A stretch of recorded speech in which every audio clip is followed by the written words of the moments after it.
Well, still good evening, everyone. Hey, Sean, how are you? Doing okay, Adam. How are you? I'm okay, thank you. I'm okay. Hey, Jennifer Hayes. Hey, Swamp Picker Glenn. How are you guys doing? Yeah. Cheers. Adam, are you able to get the comments on screen reliably so I can see them? Hey, Swamp Picker Glenn. How are you guys doing? Yeah. Cheers. Adam, are you able to get the comments on screen reliably so I can see them? Hey, Swamp Picker Glenn. How are you guys doing? Yeah. Cheers. Oh, I think that was me. Sorry. Yep. You got to fix it. Yeah, absolutely. I'll be able to do that. Okay, cool. But you got your YouTube open. Yeah, but the thing is, I can't. Well, yeah. I mean, I guess I don't need to watch what's going on StreamYard, do I? You can always hit the pop out. But anyway. Yeah. Yeah. But Whatever anyway, works. hey, thanks for joining us tonight. We're going to talk about Chick Corea. He died. It was really sad to hear.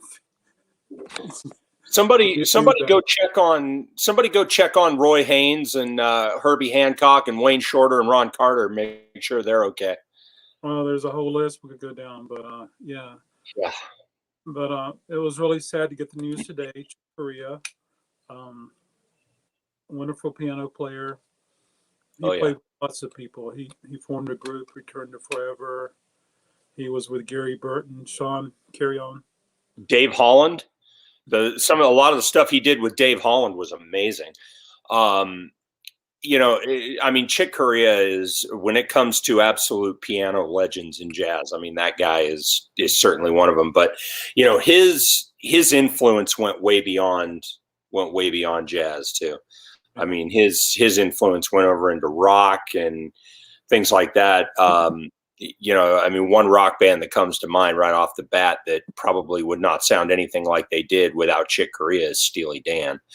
If you ask Donald Fagen, founder of Steely Dan, if you ask him who his piano idols were, he, at least on the jazz side, he would probably tell you Horace Silver and Chick Corea.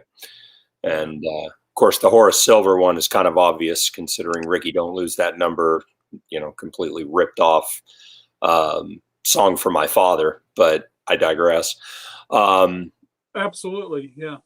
Let's say hello to Kurt. How are you? Hey, Kurt. A rough week. Yeah. Yeah, sorry, it's been a rough week, dude. Well, we lost Mary Wilson, and I can't remember now. There was a punk rocker that we lost, and anyway,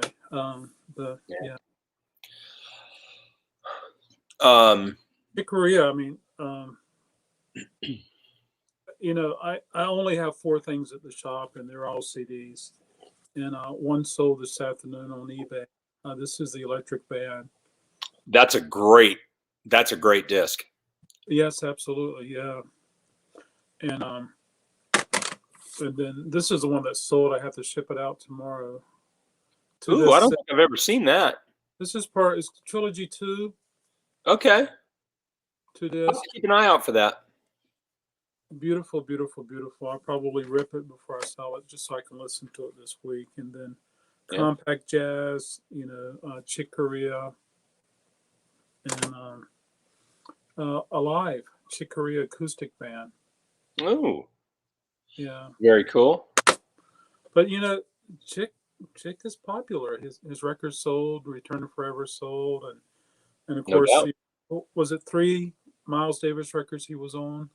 Yep, it was. Yep. So, he was on the first one that he was on. It was actually in a limited capacity because part of this was the Second Great Quintet, and then part of this had Herbie Hancock replaced with Chick Corea and Ron Carter replaced with Dave Holland. But Field de Kilimanjaro, this has Chick Corea and Dave Holland on 2 tracks, looks like, and then the other 3 had Herbie Hancock on piano and Ron Carter on bass. But yeah, this was so that was where I think Chick Corea really started to come into his own and sort of make a name for himself, was playing with Miles in the late 60s. And around that time, Miles was of course going electric. But Fat was nominated for Rock and Roll Hall of Fame. Yeah. Yeah.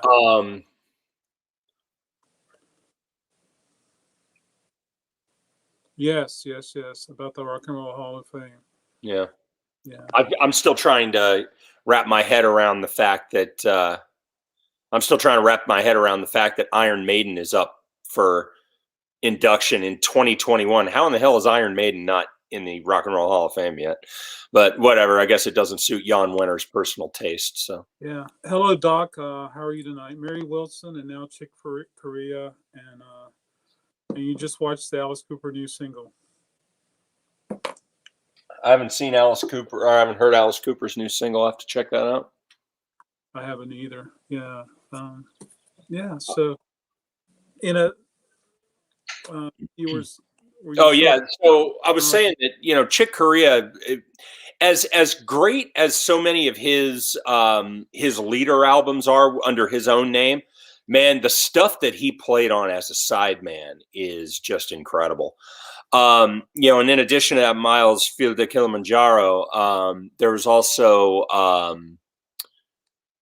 two of Miles Davis's most important electric records that, I mean, Miles's electric period, whether it's In a Silent Way or Bitches Brew or On the Corner, those late 60s, early 70s records really made it so that jazz could no longer be in this bubble off by itself, this pure little thing. Those records kind of forced jazz to integrate, if you will, with the rest of the musical world. And Chick Corea was a huge part of that because he played piano, namely electric piano, on a lot of those records. And the two that are the most important for that, as I mentioned, was In a Silent Way, certainly, and of course, probably the one of, if not the most important jazz recording of the 20th century, Bitches Brew. And these albums ushered in fusion. And so, and Chick Corea was such a huge part of that sound that, I mean, I can't imagine what would have happened and what fusion would have become, or if it would have even come at all without the contributions that he made to it. I mean, his importance to a lot of that, just it can't be overstated. Exactly. Yeah. Not to mention he had a boatload of records, and not to mention that he Return Forever had a few records, and he. For anyone that has never heard a Chick Corea album, this is the one I highly recommend. Speaking of Return to Forever, this first one, Chick Corea and Return to Forever, The Light is a Feather. This, I mean, this album is, it still sounds fresh and vital, almost 50 years after it was released. So who are the players on that record? Who joined Chick for that? So on this record, it was, let's see. Of course, it doesn't seem to say it on the back of the record jacket. Let me. Oh, wait a minute. So Flora Purim and Stanley Clark are on this, and well, there was more than just. Yeah, it was more than just them. Yeah. Hang on. Now you got me wondering. Hang on a minute, and I'll tell you. Yeah. Social Debris is the name of the Alice Cooper single. Yeah. Let's see. Okay, Light as a Feather, Personnel. All right, so it's Chick Corea on electric piano, Stanley Clark on bass, Joe Farrell on soprano sax, tenor sax, and flute, Artio Morera on drums, and Flora Purim on vocals. And it looks like this album reached number 6 on the jazz chart in 1973. Yeah. But it's one of Chick Corea's all-time great records. Yeah. Romantic Warrior, that's another good one also. Absolutely. Oh, yeah. I don't have a copy of that, but I should. I've heard it 100 times. It's great. Hello, Marie. How are you doing tonight? Thanks for joining us. We're hanging out and just paying tribute and for Chick Corea, who we recently lost. Yeah. Yeah, absolutely. I was listening to some chick today, and I just couldn't help but think about how much sound Donald Fagen had grabbed from him, and there would have been a Steely Dan if it wasn't for Chick Corea. Would it sound the same? No. And if you want to hear that connection up close and personal, this is the record you want to listen to, believe it or not, from 1967. This Stan Getz, Sweet Rain. Mm-hmm. So Chick Corea plays on this entire record, and when you listen to the style and the way that he plays, I mean, Mm-hmm. you can hear Donald Fagen. I mean, if I had lied to you and told you this was Donald Fagen playing piano on it, you'd probably believe me. Right. Because he respected the hell out of Chick Corea. And so Chick Corea plays on this, and of course Stan Getz is a legend. This is a great one, and it can usually be found. Used copies can be found cheap. So good stuff. Oh, you're good. Hiding from the freezing rain and snow. I'm so glad we're not having any of that. It's bad enough that it's 40 degrees and it's raining and it gets on your head. Anyway, Yeah. There was another Chick Corea I was listening to this afternoon. I was listening. We can't play his music, folks, because of we don't own it, and following YouTube's procedures, what we agreed to, we can't do it. But there was some wonderful stuff I was listening to this afternoon, and trying to play all of these this afternoon. And I did listen to this afternoon, Electric. If anybody likes rock and roll, you owe it to yourself to listen to the Chick Corea Electric Band. I concur wholeheartedly. Oh my gosh. Yeah. I like the Jeff Looper fusion record, Soft Space, with Chick and Joe Farrell. I don't think I really? like that. I might have that one. I'll get a visual. Yeah. But I just searched and searched and searched when I was in Wake Forest today and I just got here. I'm gonna put the invite out. If anybody would like to come in and share some Chick Corea stories, please do. When it comes to Chick Corea's albums, as a leader with his name on them too, some other ones that don't want to be overlooked, in the 70s and I mean even into the modern day, there's a great jazz label called ECM, the Edition of Contemporary Music. They're a German label, and Chick Corea did some great leader albums for ECM in the 70s. And I've got two of the ones I think are the best here. This one, Crystal Silence, with Chick Corea and Gary Burton. Mm-hmm. This is phenomenal. But I think the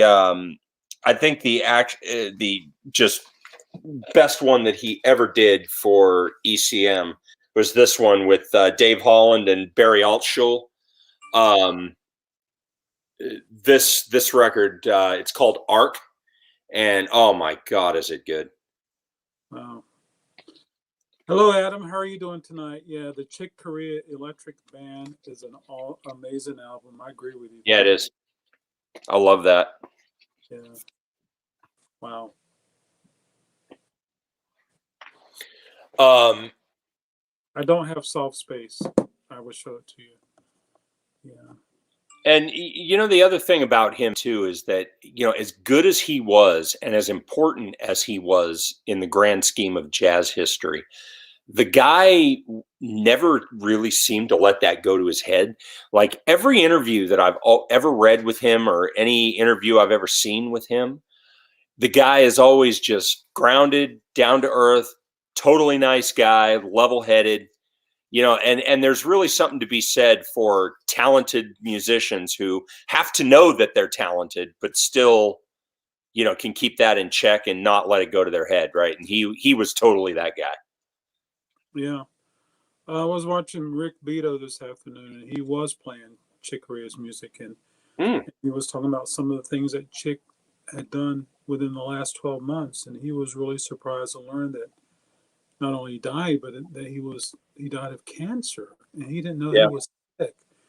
And And Jeff moves in a little different circles than we do. Yeah, absolutely. Yeah. Yeah, I heard from a few friends of mine that were like, I didn't really, Chick Corea was 79, but I've heard from a few, several people that were like, I didn't realize he was that old. And I think it's because his music sort of appealed to, to demographics that were younger than he was. And so, his music has been so lasting throughout the decades with generation after generation that, a lot of people now are like, really? He was that old? Yeah, absolutely. Hello, Bob. Yeah. Another one. Bob's a friend of mine from Philadelphia. Often in Time Warp. What an incredible plan. Yeah. Wonderful. Thanks for hanging out with us, Bob. Yeah. Maria says, yeah, Doc. So Doc was saying 40 degrees. It's 20 in the Detroit area. That's where he is. And rain is the norm here. I'm okay with that. Oh boy. Yeah. Wow. Yeah. But yeah, I mean, I could say so many things about him. Just, I mean, like I said, musically and as a person, and just never mind the fact that he just it boggles the mind to think what jazz wouldn't have been without him. I mean, he's one of those guys that is just, I'm completely interwoven into the fabric of jazz. And, as I said, as far as his contributions to fusion and everything else, I mean, there are tons of rock guys out there that respect the hell out of him and wanted to play the way he did, and even beyond Donald Fagen. I've heard, I don't know, maybe it was an interview, I don't know, maybe 10 years ago with Rick Wakeman of all people. And Rick Wakeman, I mean, just lavished praise on this guy and was like, everybody should strive to be Chick Corea when they sit behind a keyboard. Absolutely. And I'm like, coming from somebody like Rick Wakeman, I mean, that says something. As cool as Rick is, I mean, I'm sorry, as cool as Chick Corea is, as cool as his music is, I mean, it's really sad that it's awesome in the fact that a lot of people are going to discover him.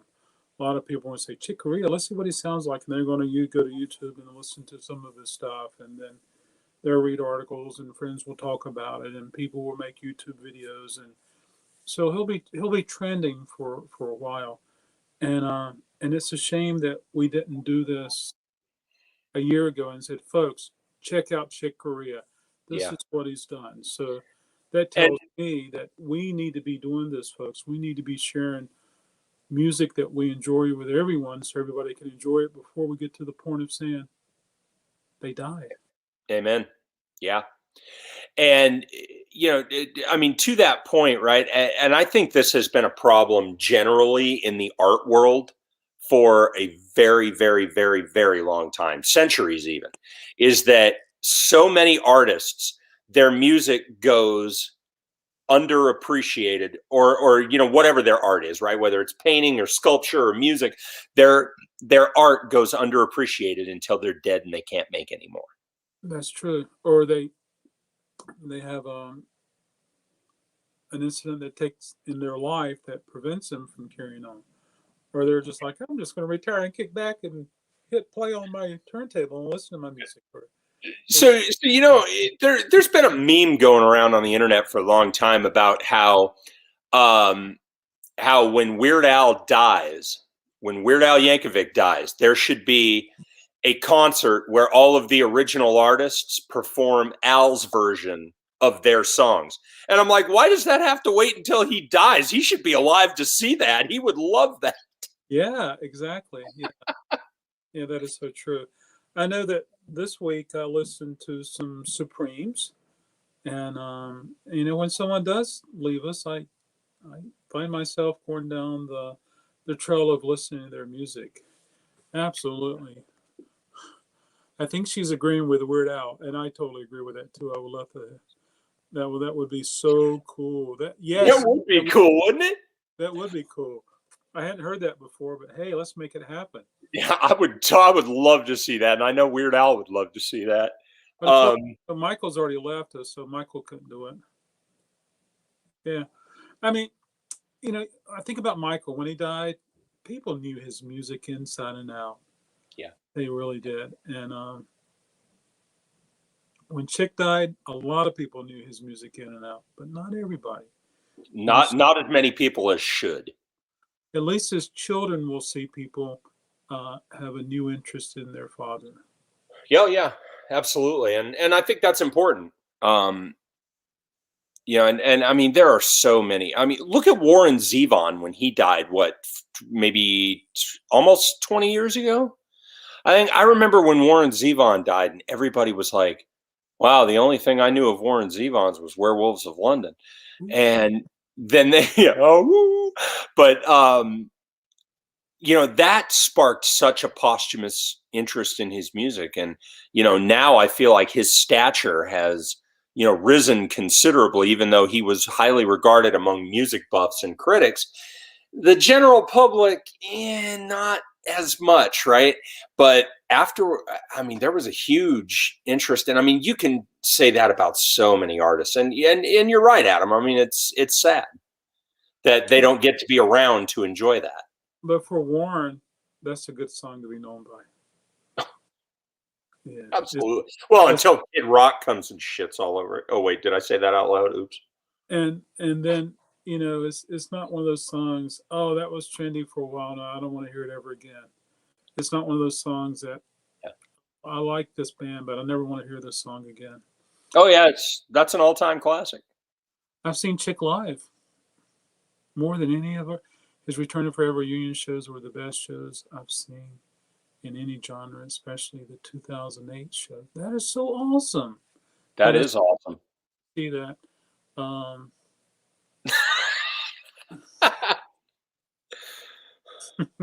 Doc, don't feel bad. I'm sure you are. I'm sure you are in numerous company with that. yeah, yeah. So I think Art has told me in the past that Art loves fusion. Are you still with us, Art? He loves fusion, and he can talk about fusion until the cows almost get home.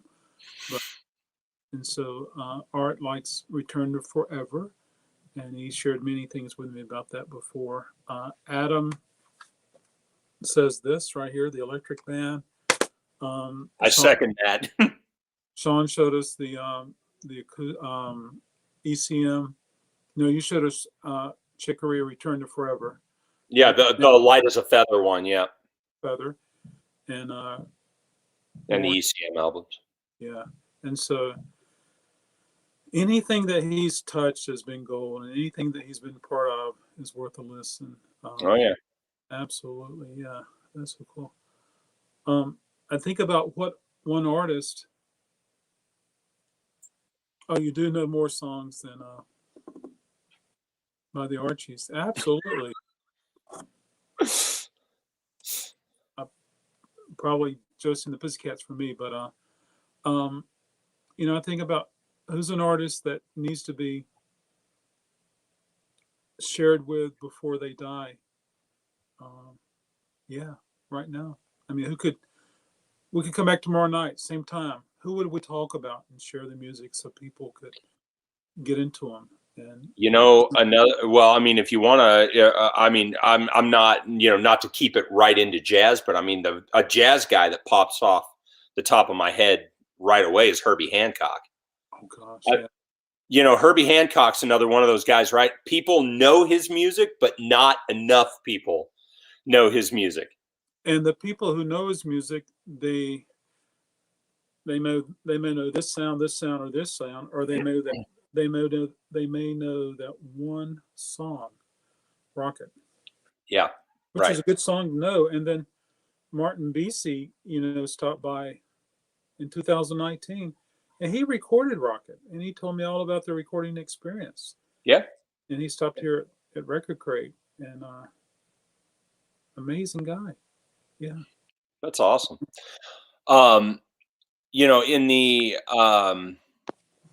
In the rock realm, I mean, Eleni White said at the RT 2008 Return Forever reunion show, many people are all about boy bands. Well, we're a man band right here. That's great. Um, so, somebody else that I think a lot of people could stand to know before he goes, and I know this is going to sound really weird, but Bob Dylan. When you think about Bob Dylan and all the stuff that he did in the 60s, right? I mean, these days in 2021, if you took a general, right, like a general consensus of songs of his that people know, right? You're going to get like a Rolling Stone. You're going to get, maybe Subterranean Homesick Blues. You're going to get, a few songs. But that guy put out so much great material across the 70s, the 80s, the 90s, the 2000s, even into the modern day. The stuff that he's doing is at least interesting, right? And I mean, you want to talk about an American treasure, right? That guy, I feel like the younger generations don't know enough about Bob Dylan and how important he is. The older generations, sure, right? They all came up with Dylan, but like people my age and younger, I'm 41, right? People my age and younger, I don't feel like are as plugged into Bob Dylan, and they really should be.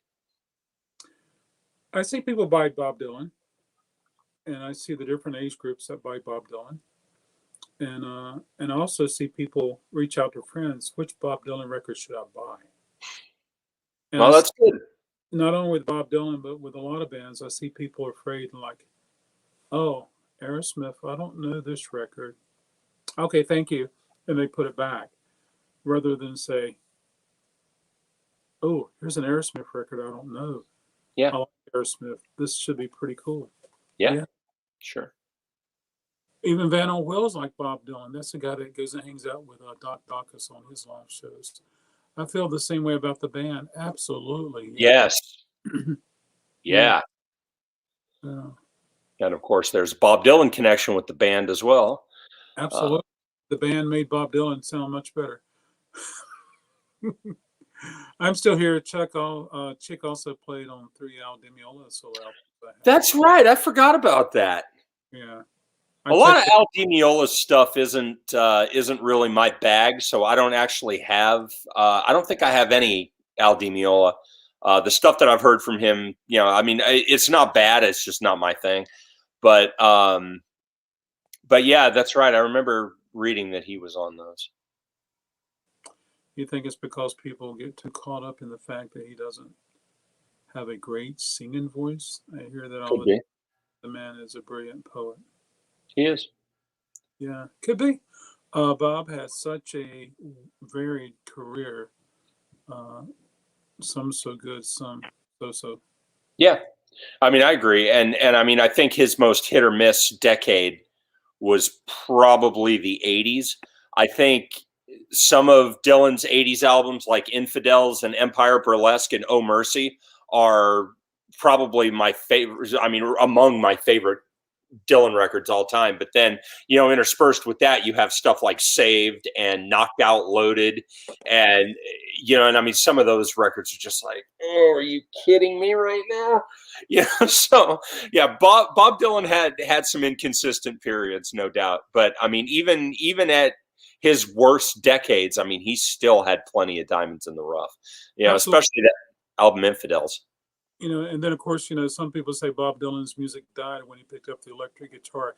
At my church, the guitar player is about 65, has played with some of the best guitar players in the world. So who was the guy that played with Bonnie Raitt? Will McFarlane? Was that his name? I think I can picture his face, but I don't remember his name. Yeah. Well, he used to live in this area, and he played at churches, and he also did coffee house gigs, and then Nice. call him up and say, "Hey, can you come on? Yeah, I'll be right there." Kind of stuff like that. Don't utter the word "saved." You don't like the trilogy? Forget it. Oh, Adam, if you've never heard that album, it is terabad. You know, I've heard some people say, "Oh my gosh, I finally found me a copy. Oh, I love this record. I have it on CD, and now I have it on vinyl." Yeah, Folks, not me. You'll never I, hear me say that. That's for I sure. can I can never tell anybody that that's a bad album. I can't tell them anybody has a bad album, because if they love it, that's what it's all about. Yeah, I know. You know what? You're right. You're right. Right. I mean, and I think who was it? Was it the guy in the Foo Fighters? Not Dave Grohl. Taylor Hawkins. Taylor Hawkins had one time that he goes, I don't like to shit on anybody's records, because he said, honestly, even if you think it's that person's worst record, somebody out there, that's their favorite album in the world. That's true. Yeah. And he's probably right. I can smile and say, "All right, you got yourself this record. Congratulations." But Hey, it's all about the love of the music, man. that's what it's all about. And then some people are completists, and if they have everything except for save, they got to get saved so they can have it in there. I But mean, I've heard some people say that the Bob Dylan Jesus trilogy records are some of his best records, and I'm like, I'm kind of the same way about being a completist when it comes to Pink Floyd. That album, The Final Cut, that was basically a Roger Waters solo album performed by Pink Floyd. but there's And good moments where David Gilmour shines in that record. the Fletcher Memorial Home and Not Now John, those are the only two songs, the ones that he's on. Those are the only two songs on that record that I actually like. For me, that album is like listening to 40 plus minutes of Bring the Boys Back Home. Like, that is the only Pink Floyd album that I can honestly say I just cannot stand. And I think that, and that record makes me glad that David Gilmour and Nick Mason and Rick Wright continued Pink Floyd after that. Because no matter what you might think of those Gilmour-led Pink Floyd albums, every single one of them is better than The Final Cut, in my opinion. And the Final Cut, I think, would have been a tragic way to end the career of such a prolific band. I love the Final Cut. I love that record. Do you? Okay. I can sing it. I can play it. I can listen to it every week, and there's just so many beautiful things about it. Now, with that said, there's some things that I feel are missing, and the main thing that's missing is Richard Wright. Yeah. And so, even when I bought that record new, and I read the credits, I was like, "Well, where's Richard?" And I just didn't understand. Well, I mean, I think, regardless of how you feel, whether you love it like you do or you hate it like I do, I think when you listen to The Final Cut, I think it's fair to say that you can tell Pink Floyd was just a tattered and torn and barely there as a band when you listen to it. And, if the music does something for you, that's cool. But I think you can personally, at least when I listen to it, I can really tell that the band was at its end at that point. When it was new and I listened to it, we didn't have any interviews, any articles talking about what it was about, who was there, Yeah. who wasn't there. And so all of that came much later, especially with more things being discussed and information when the internet came along, the World Wide Web. And so it was like, okay, I'm listening to it, I don't understand. And then you're just trying to seek information. Yeah. And very little songs has Roger performed live from the Final Cut. But I think he does the Fletcher Memorial Home occasionally, but I don't even think that's a guarantee when he does. I don't think he's ever done Not Now John. That's I've seen live Not Now John. Okay. On the Pros and Cons tour. Okay. I've just seen video footage of it. Correct me if I'm wrong, but I think Not Now John is the only song on the Final Cut that has Gilmour on vocals. Because I know I can't think of another one. Yeah, pretty sure that's the only one. But anyway. Yeah, there we go, folks. Yeah, and speaking of Chick Corea, Richard Wright he's one of my favorite keyboard players, and so there we go. Yeah. So if I can make a an off the cuff remark about something on the shelf behind you, somebody please buy that Lonnie Smith All in My Mind behind you over there on the second shelf, all the way to the right. That album is absolutely amazing, and that Tone Poet pressing that he's got up on the shelf sounds fantastic. So if you're into jazz, somebody buy that. You won't regret it. Trust me. Some of the Tone Poet series, a lot of the Tone Poet series are scarce, and they're not being pressed, and the prices are going up on the secondary market. And some of the Tone Poets that was even released this year are getting scarce, and it's amazing to see that happen in the world. And Tone Poet is a reissue series that Blue Note has released, and they're audiophile pressings, folks. They don't compete, but there's the same, and if not better quality than MoFi and original master recording and audio analog productions and all these other companies. Music Matters and all those. Yes, absolutely. So we got some Tone Poet is doing something very good for the jazz community, and sometimes issuing, even though they're reissues, sometimes they show up for the first time on vinyl. That's what that Lonnie Smith album is that I was talking about. That came out in 2018 on CD only, and then the first vinyl pressing was done on Tone Poet in 2020. Yeah. So, and we'll probably see some, if it's like a lot of artists when they die, we'll probably see some reissues of some Chick Corea, Return to Forever. I hope so. And we'll definitely see some of the Mills Davis stuff reissued with the name Chick Corea attached to it. Probably. To help with sales there. So, yeah. There we go. I think we lost some people when we started talking about Pink Floyd, but hey, I could talk about Pink Floyd all night long. Yeah. But, sorry, I didn't need to take that off on a tangent, but. Oh, it's okay. It's okay. It's hard to talk about any music without shifting around and exploring and discussing because music it's just like that, folks. So, yeah, once again, I'll show you the four that I have. Chick Corea, Electric Band, Beneath the Mask. This is the Trilogy 2 to the set with Chick Corea, Christian McBride, and Brian Blade. And so this is Compact Jazz, a record they released with Chick Corea. And then a live Chick Corea acoustic band. That's the only thing I have, unless there's something I don't know about where he's playing with someone else. But I don't have any Chick Corea solo records. I don't have any Return to Forever. And I'd be shocked if you didn't have a few in storage, Adam. When I got here tonight, I was in Wake Forest, and I came to Raleigh so that we could do this. And I started going through crates of records that has to be processed, just looking and looking and looking. Yeah, I need to get a few of you fellows up here to help me go through some of these records and price them. I spent most of the afternoon washing records in Wake Forest today, and so I brought a crate of records to put out tomorrow and to have for tomorrow night's sale. So, yeah. Any final words, Sean?